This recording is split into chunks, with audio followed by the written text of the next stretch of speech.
The crimson warning lights bathed the bioship's command center in an eerie glow as Warchief Thane examined the disturbing reports flooding his screens.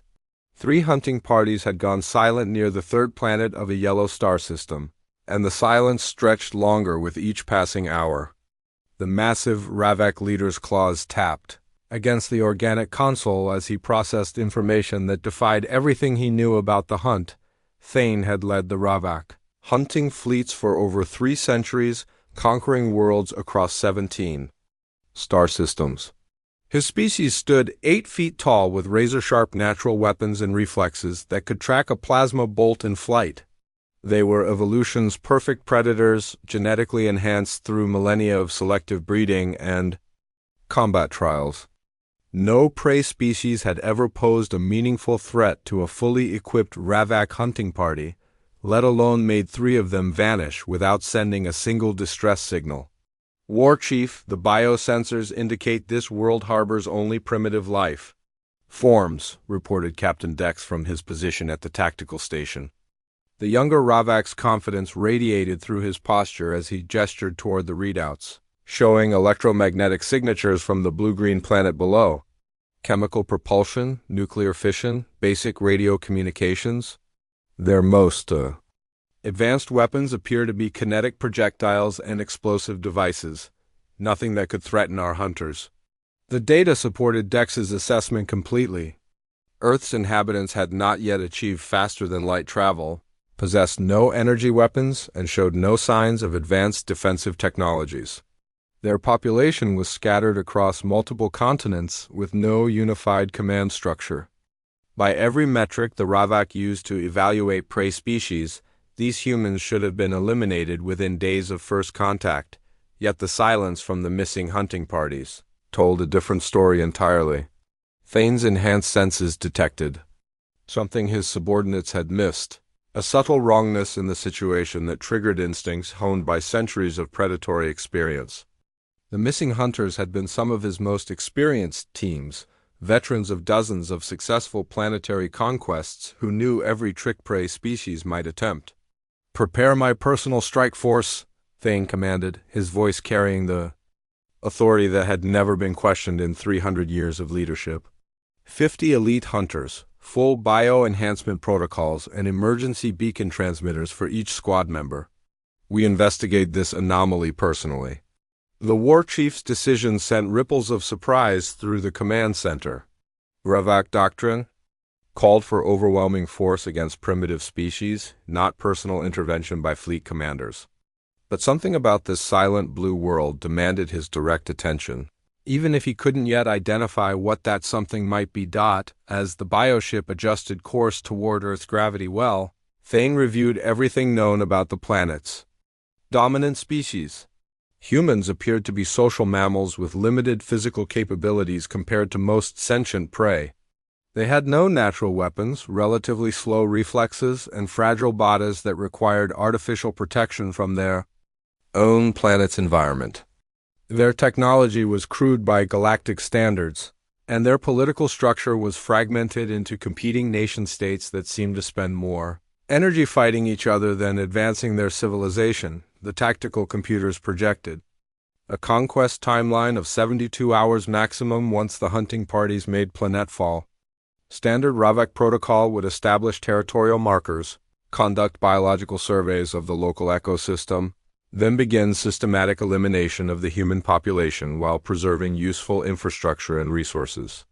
The process had worked flawlessly on 47 previous worlds, but those worlds had never made Ravak hunters simply disappear. Thane's personal shuttle detached from the main bioship as they entered Earth's outer atmosphere, carrying him and his elite strike force toward landing coordinates in a region the humans called the Amazon Basin. The dense jungle canopy would provide excellent cover for establishing a forward base while conducting reconnaissance of human settlements and military capabilities.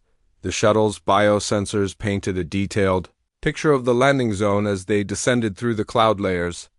Massive trees created a 3-dimensional maze of vegetation that would challenge even Ravak mobility, while countless life forms generated a complex web of biological signatures that could mask hunter movements from human detection systems. Perfect terrain for apex predators to study their prey before striking. As the shuttle touched down on the forest floor, Thane felt the familiar surge of anticipation that always preceded a successful hunt. His enhanced senses immediately began cataloging potential threats and opportunities in the surrounding environment, while his strike force deployed in standard reconnaissance formation around their landing site. The humid air carried thousands of scent markers from native wildlife, but nothing that suggested immediate danger to seasoned Ravak hunters. Within minutes, the first human encounter exceeded all expectations for its complete abnormality. A small research team was conducting some kind of biological survey less than 2 kilometers from the Ravak landing site, their activities clearly visible through the jungle canopy to enhanced alien vision. The humans moved through the dense vegetation with surprising skill, but they were obviously unaware of the predators now observing their every movement. Thane signaled his hunters to maintain observation positions while he studied these first specimens of Earth's dominant species. The humans appeared even more fragile than the biosurveys had suggested, with soft skin that seemed vulnerable to the smallest injury and sensory organs that clearly operated within extremely limited ranges compared to Ravak capabilities. They communicated through crude vocalizations and primitive hand signals, showing none of the sophisticated neural link coordination that marked advanced prey species. Yet something about their behavior pattern struck him as unusual in ways he couldn't immediately identify. The humans moved with purpose rather than the random wandering typical of lower life forms, and their activity suggested they were gathering information about their environment in a systematic manner. They also carried various tools and devices that seemed designed for specific tasks rather than general survival. Most intriguingly, when one of their party spotted unusual disturbances in the vegetation near the Ravak landing site, the humans' immediate response was not flight or panic, but rather increased attention and what appeared to be analytical observation. The creature actually moved closer to investigate rather than retreating to safety.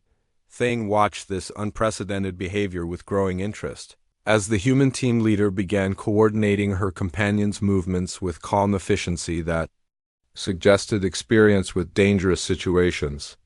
These were not the reactions of typical prey species when confronted with evidence of apex predators in their territory. For the first time in 3 centuries of hunting, War Chief Thane began to wonder if his prey might be studying him as carefully as he was studying them. Dr. Emma Walsh crouched behind a fallen tree trunk and studied the strange markings in the soft jungle soil through her field glasses. 20 years of wildlife research had taught her to recognize signs that didn't belong in the natural environment. And these deep gouges in the earth looked like nothing made by any known animal. The spacing suggested something much larger than a jaguar, while the depth indicated claws, designed for combat rather than climbing or hunting typical jungle prey. Her 3-person research team had been conducting a biodiversity survey in this remote section of the Amazon when they first noticed the unusual disturbances. Broken branches at heights no local wildlife could reach, strange chemical odors that seemed artificial rather than biological, and now these claw marks that suggested something had landed here with considerable force before moving deeper into the jungle. "Emma, you need to see this," whispered her colleague Dr. James Patterson as he approached her position with obvious excitement. The young botanist held up his field scanner, which was detecting electromagnetic signatures unlike anything in their equipment database. These readings suggest some kind of advanced technology, possibly military in origin, but the energy patterns don't match anything from any known government. Walsh took the scanner and studied its displays with growing concern. The electromagnetic signatures were definitely artificial, but they showed characteristics that seemed almost biological in nature. Energy patterns that pulsed like living tissue rather than the steady output typical of mechanical devices. Whatever was generating these signals was unlike any human technology she had encountered in 2 decades of field research. The team's satellite communication device crackled to life with an emergency message from their base coordinator in Manaus. Similar anomalous readings had been detected at research stations across South America, along with reports of missing personnel from remote locations in Siberia and Australia. Government agencies worldwide were scrambling to investigate what appeared to be a coordinated series of unexplained incidents on multiple continents. Simultaneously, Walsh made the decision that would define humanity's first response to alien contact. Instead of retreating to safety as any reasonable person might do when confronted with potentially dangerous unknown phenomena, she chose to gather more information. Her team had portable video equipment, sample collection tools, and communication gear that could transmit their findings to colleagues around the world within minutes of making any discoveries. James, start recording everything with the high definition camera, she instructed while activating her own field equipment. Michael, establish a direct satellite link to the university and prepare to transmit our data in real time. If something unusual is happening here, the scientific community needs to know about it immediately. The electromagnetic readings grew stronger as they followed the trail deeper into the jungle, suggesting they were approaching the source of the anomalous signatures. Walsh's field experience told her they were tracking something that had deliberately tried to conceal its presence, but hadn't fully understood the local environment well enough to avoid leaving traces detectable by trained observers. Her team moved with the careful precision learned through years of studying dangerous wildlife in remote locations. They communicated through hand signals and maintained constant awareness of their surroundings while documenting every unusual finding with scientific thoroughness. Each photograph, measurement, and sample was immediately transmitted to research institutions worldwide through their satellite uplink. The first actual contact with the Ravak occurred when Hunter Prime Koss's reconnaissance patrol intercepted the human research team approximately 3 kilometers from the alien landing site. The massive predator had expected to observe typical prey behavior when humans encountered obvious signs of superior predators in their territory. Instead, he found himself watching creatures that responded to potential threats by gathering more information rather than fleeing. Koss observed the humans from concealment as they methodically documented evidence of Ravak presence with sophisticated recording devices. Their behavior patterns suggested intelligence levels far beyond what the pre-invasion surveys had indicated, along with coordination skills that rivaled those of advanced prey species the Ravak had encountered on otherworlds. When Dr. Walsh finally spotted movement in the dense undergrowth and realized they were being watched by something large and obviously non-terrestrial, her response defied everything in Ravak hunting experience. Instead of panic or flight, she calmly directed her team to continue recording while she attempted to establish communication with whatever was observing them. "We know you're there," she called out in a steady voice while keeping her hands visible and her body language non-threatening. "We're scientists conducting research in this area. We mean no harm to you or your people. Can you understand what I'm saying?" Hunter Koss found himself in a situation no Ravak training had prepared him for. Prey species were supposed to run, fight, or freeze when confronted by apex predators. They were not supposed to attempt diplomatic contact while simultaneously documenting the encounter for later analysis. The human female was actually trying to communicate with him while her companions continued gathering data about Ravak, technology, and biology. The situation became even more unprecedented when Dr. Patterson's field scanner detected the hunter's bio-enhanced physiology and began transmitting detailed readings to research institutions worldwide. Within minutes of first contact, human scientists on multiple continents were analyzing Ravak biological signatures and comparing them with known life forms in their extensive databases. Walsh's satellite communicator crackled with incoming messages from colleagues who were receiving her transmitted data in real time. The electromagnetic signatures her team had detected were being analyzed by experts in xenobiology, military technology, and theoretical physics. The scientific community was mobilizing to understand this first evidence of non-terrestrial intelligence faster than Koss had thought possible for any pre-space flight species, when the massive alien finally revealed himself by stepping into full view.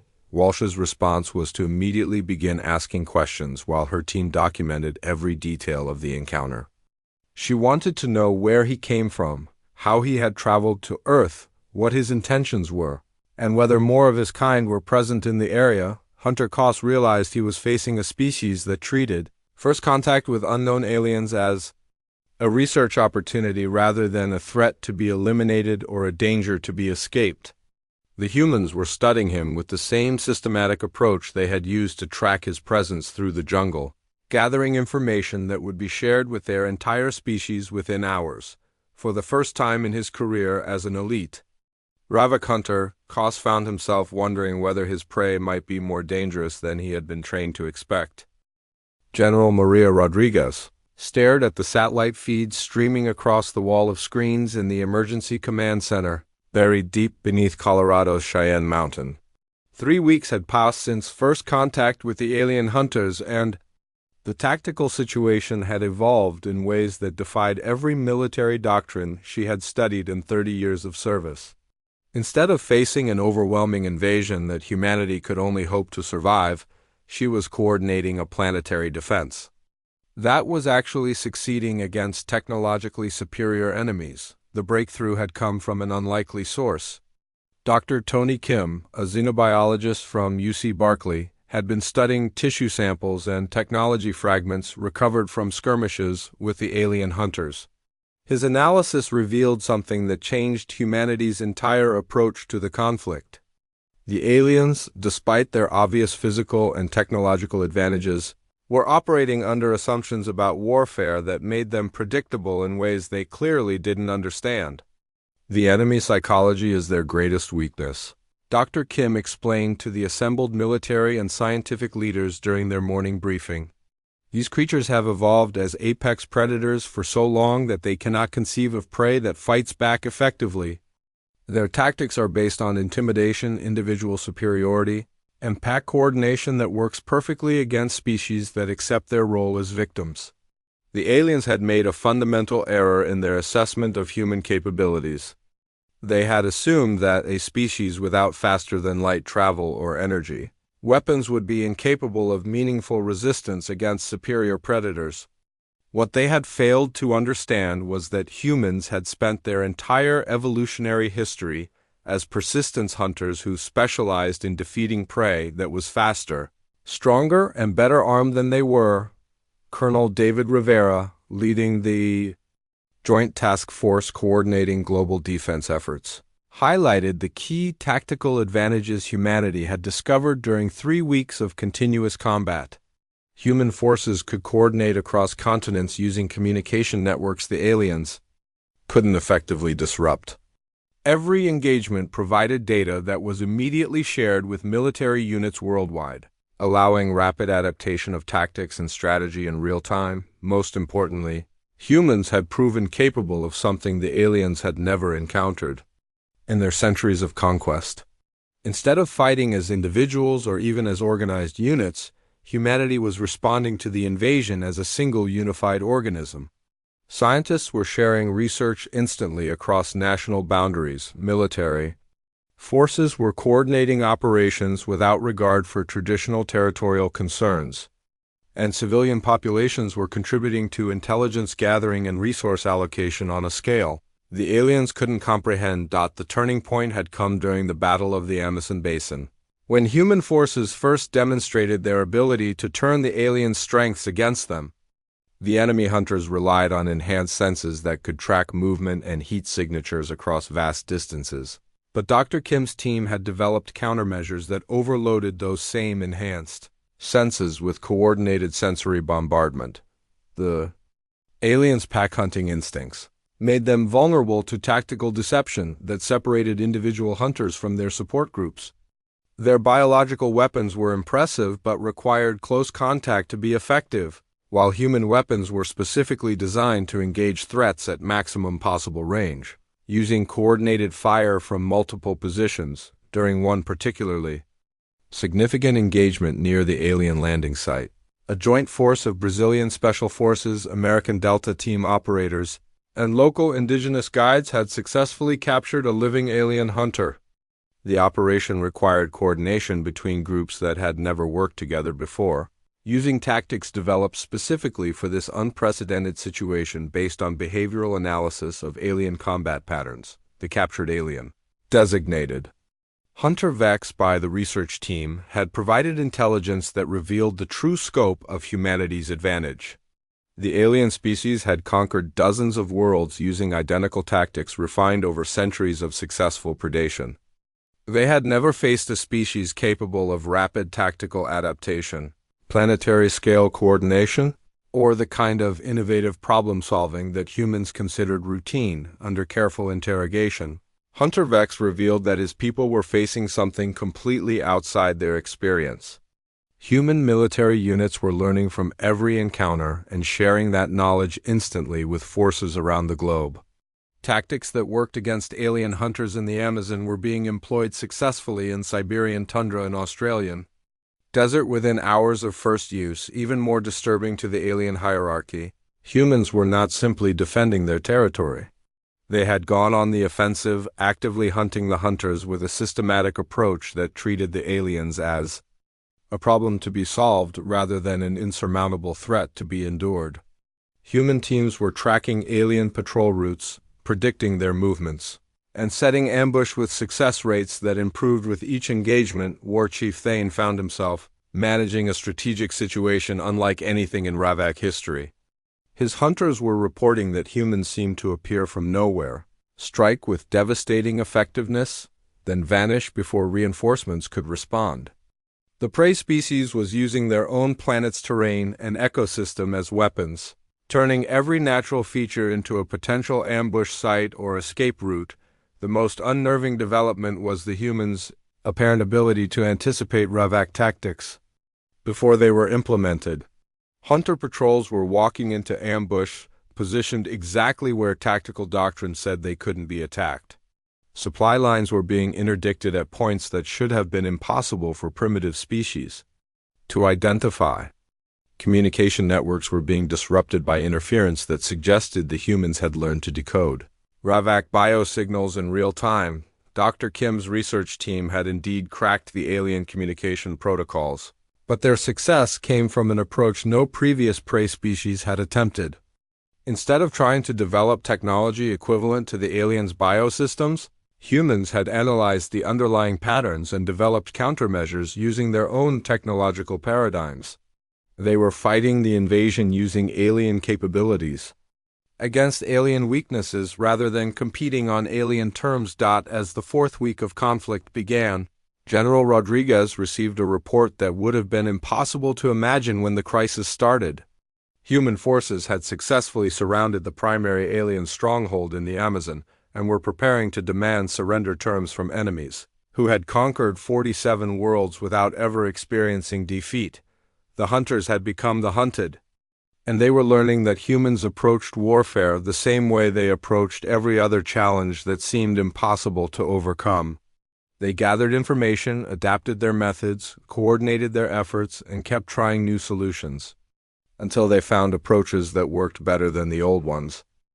The Emergency Council convened in the deepest chamber of the Ravak bioship as war chief. Thane faced a crisis that no commander in his species' history had ever confronted. Half of his elite strike force had been eliminated or captured by creatures that should have been extinct within days of first contact. The remaining hunters were trapped in isolated positions, surrounded by human forces that seemed to anticipate their every tactical decision before it was made. Captain Dex's latest field reports painted a picture of systematic defeat that challenged everything the Ravak understood about predator-prey relationships. Human military units were not simply defending their territory anymore. They were actively hunting Ravak forces with coordination and tactical innovation that improved with each engagement. The prey species had somehow transformed a survival situation into an offensive campaign that was succeeding against vastly superior alien technology. War Chief, the humans have done something impossible, reported Hunter Prime Koss from his besieged position in the Amazon stronghold. His transmission was being intercepted and analyzed by human intelligence services even as he spoke. But the aliens no longer had any secure communication methods that Earth's defenders couldn't penetrate. They have turned our strengths into weaknesses and our advantages into liabilities. The tactical analysis was devastating in its implications. Ravak enhanced senses, designed to track prey across vast distances, were being overwhelmed by coordinated sonic attacks and electromagnetic interference that human scientists had developed specifically to exploit alien sensory capabilities. The hunter's pack instincts, refined through centuries of successful coordination, were being manipulated by false signals and tactical deception that separated individual aliens from their support networks, most significantly, the Ravak biological advantages that had made them unstoppable across dozens of worlds were being systematically neutralized by human innovation and teamwork. Enhanced reflexes were useless against coordinated ranged attacks from multiple positions. Natural weapons designed for close combat were ineffective against enemies who refused to engage at close range. Superior individual strength meant nothing. When facing opponents who fought as integrated units rather than collections of individuals, Dr. Tony Kim's research team had achieved something unprecedented in galactic history by completely reverse engineering alien technology using nothing but battlefield salvage and prisoner interrogation. Human scientists were now producing countermeasures for Ravak bioweapons, tactical equipment designed to exploit alien weaknesses, and communication systems that could intercept and decode every transmission between enemy forces. The psychological impact on Ravak forces was even more devastating than the tactical defeats. Hunter Prime Vex, speaking from human captivity, had transmitted a message that shattered the confidence of every alien warrior still in the field. The humans had not tortured or killed their prisoners. Instead, they had treated captured aliens as sources of scientific information while demonstrating technological capabilities that exceeded Ravak achievements in several critical areas. They study us like we are specimens in their research laboratories, Vex reported during his final transmission before human forces jammed all alien communications. These creatures analyze our technology and improve it beyond our original capabilities. They take our biological advantages and develop weapons specifically designed to neutralize them. They are not just surviving our attacks, they are learning from them. The most disturbing revelation was that humans were treating the invasion as a learning opportunity rather than an existential threat. Dr. Kim's xenobiology team was conducting detailed studies of Ravak physiology, technology, and tactical doctrine not just to defeat the current invasion but to prepare for potential contact with other alien species in the future. They were thinking beyond survival to the long-term implications of humanity's place in a galaxy populated by hostile intelligences. Colonel Rivera's Joint Task Force had achieved tactical objectives that military theorists would have considered impossible just months earlier. Human forces had successfully coordinated defensive operations across multiple continents using alien intelligence gathered from battlefield analysis, prisoner interrogation, and intercepted communications. They had developed new weapon systems, communication protocols, and tactical doctrines specifically designed to defeat technologically superior enemies. The coordination extended beyond military operations to include civilian resources that no previous prey species had been able to mobilize. Human manufacturing capabilities were being redirected to produce anti-alien weapons and equipment. Scientific institutions worldwide were collaborating on research projects that treated alien technology as problems to be solved rather than insurmountable advantages to be feared. Communication networks that had been designed for commercial and social purposes were being adapted for military coordination on a planetary scale. War Chief Thane realized his forces were facing something his species had never encountered in 3 centuries of conquest. The humans were not just defending themselves or trying to survive until the aliens lost interest and moved on to easier prey. They were systematically dismantling Ravak tactical advantages while simultaneously developing their own capabilities. Beyond anything their pre-invasion technology had suggested was possible, the final blow to Ravak confidence came when human forces demonstrated capabilities that exceeded alien achievements in areas the hunters had considered their exclusive. Domain. Human tracking teams were following Ravak patrol routes through terrain the aliens thought they had mastered. Human hunters were setting ambush at locations that should have been impossible for primitive species to access. Human coordination was achieving tactical outcomes that rival Ravak pack hunting instincts without requiring the biological enhancements that made such coordination possible for the aliens. Captain Dex's final field report acknowledged what every surviving Ravak warrior had begun to suspect. The humans had not just repelled an invasion by superior predators. They had turned the hunters into prey and were pursuing them with the same systematic approach they applied to every other challenge they encountered. The creatures that should have been extinct were instead demonstrating why they had become the dominant species on a planet filled with natural predators far more dangerous than anything the Ravak had evolved to hunt. As the fifth week of conflict began, Thane faced a decision no Ravak commander had ever been forced to make.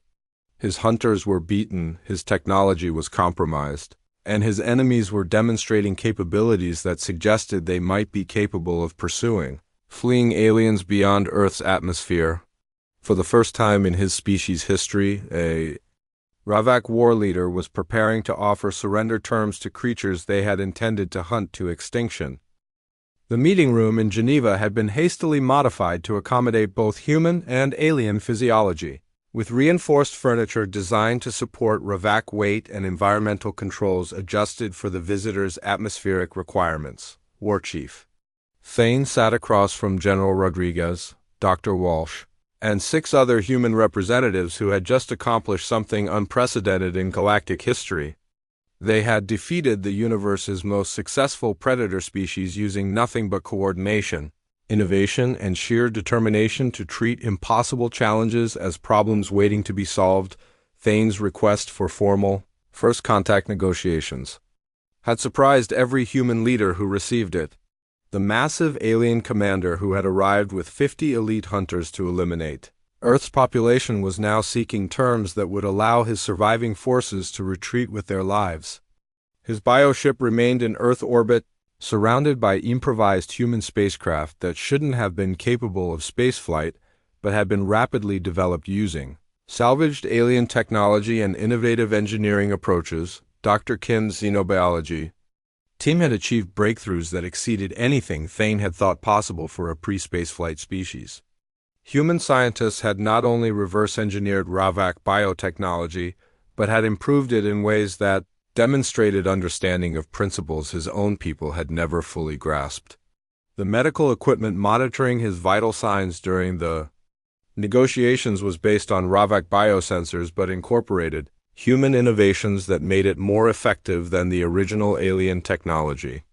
"We could demand your unconditional surrender," General Rodriguez began, establishing the human negotiating position with calm authority that reminded Thane of his most experienced war leaders.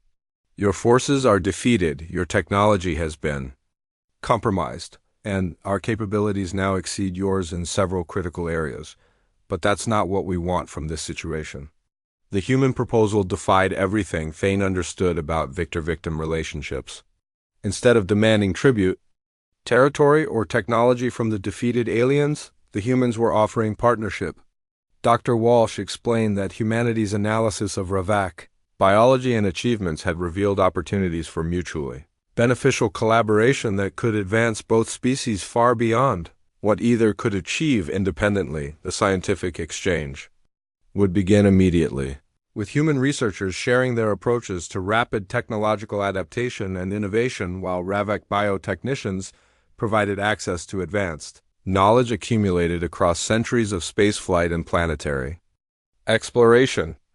The humans seemed particularly interested in Ravak understanding of biological enhancement and ecosystem management, while offering their own expertise in manufacturing, communication systems, and collaborative problem-solving. Dr. Kim outlined plans for joint research stations that would be established both on Earth and aboard Ravak vessels, allowing scientists from both species to work together on projects ranging from advanced propulsion systems to biological compatibility studies.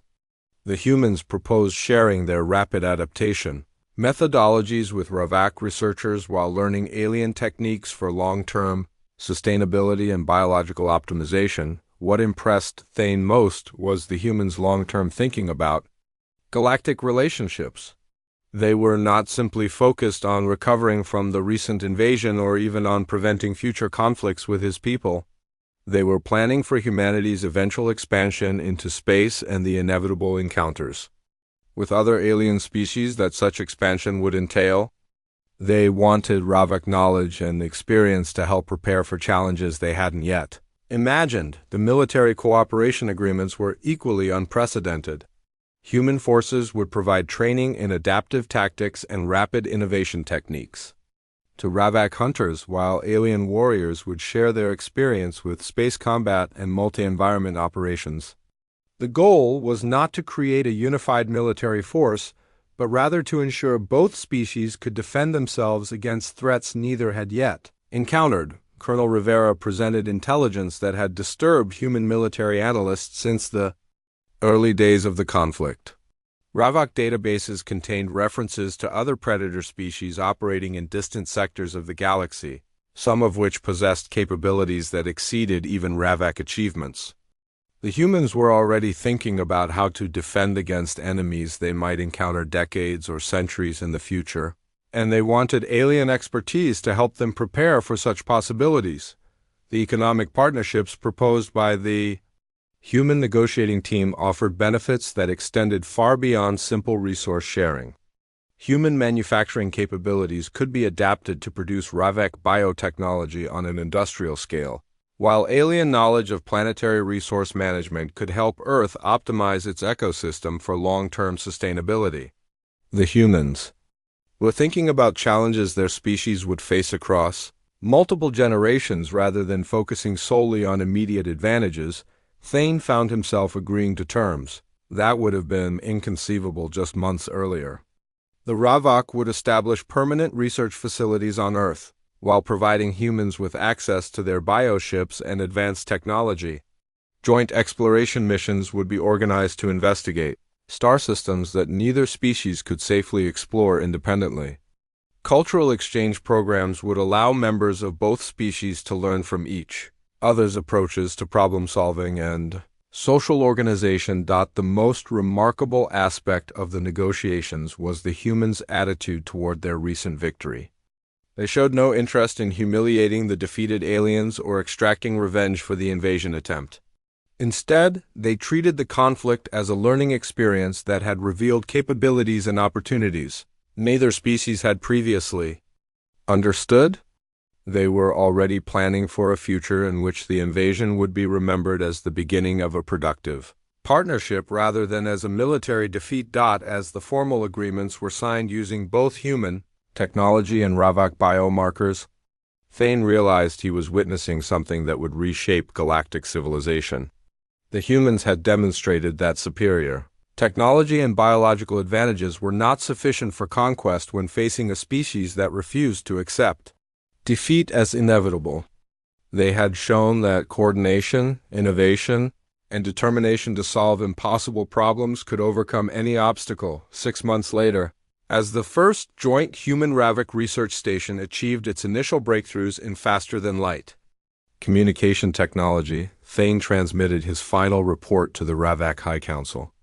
The message would travel across dozens of star systems, warning his people that the galaxy had changed in ways they needed to understand and adapt to survive. "We came to hunt what we believed was primitive prey," he concluded. "Instead, we discovered a species that treats the word impossible as a challenge rather than a limitation. We found creatures that respond to superior predators not by accepting defeat, but by becoming superior predators themselves. The galaxy's most dangerous hunters have learned that Earth's most dangerous quality is not any single human capability, but rather their absolute refusal to remain victims when they could choose to become something greater."